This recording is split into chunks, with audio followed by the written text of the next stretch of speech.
I always say I went to Dallas and I met the two loves of my life, my beautiful wife, Monica, who was a true Texan, and brisket.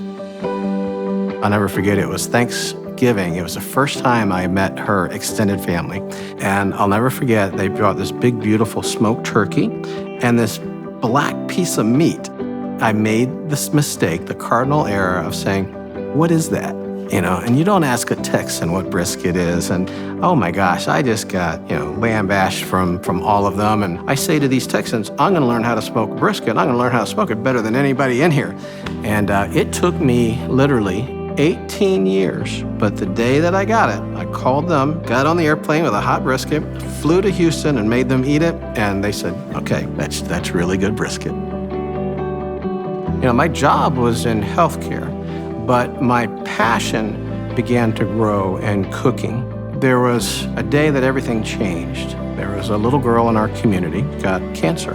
So I remember calling the father and I said, hey, let me write you a check.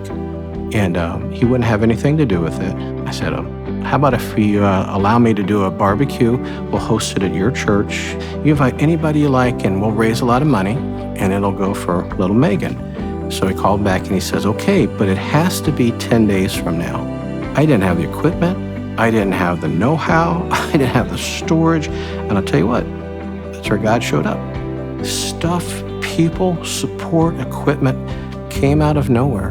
10 days later, 450 people, we fed them all. We raised lots of money for that beautiful little girl. I'll never forget that night. I was wiped out, laying on the floor. And Monica comes up and she's poking at me. She says, you okay? And I said, I feel alive. I feel great. And you know what it was? It was taking that passion that I loved cooking and lining it up to do God's work and help other people. And that became my occupation. That's when you come alive. So I look back and the thing that I'm most grateful for Florida State is that true personality and that loving character that it represents and how it just lifts people up and it helps them grow, not just academically, but truly as a person. When I got there in 85, I was pretty broken. My family had fallen apart, my dreams of college had fallen apart, and the thing that Florida State did for me, it became my family. I took that same culture of caring and embrace and brought it specifically into Four Rivers because Monica and I had the opportunity to build that the way we wanted to. We built an environment that was welcoming and it had a community feel to it.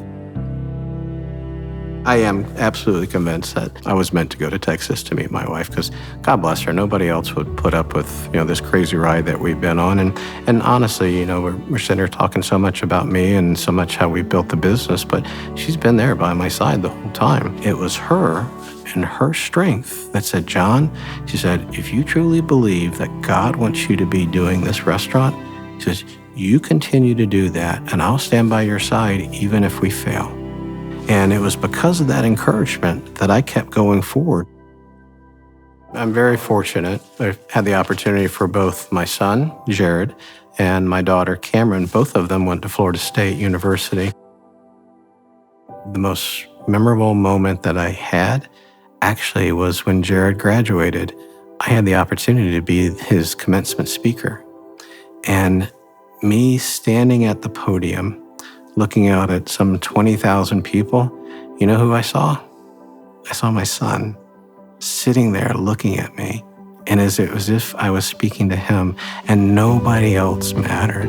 And to me, that was the very most special moment that I've had to go back to my alma mater, to live out a dream of being able to speak at graduation and to be able to do it at my son's graduation.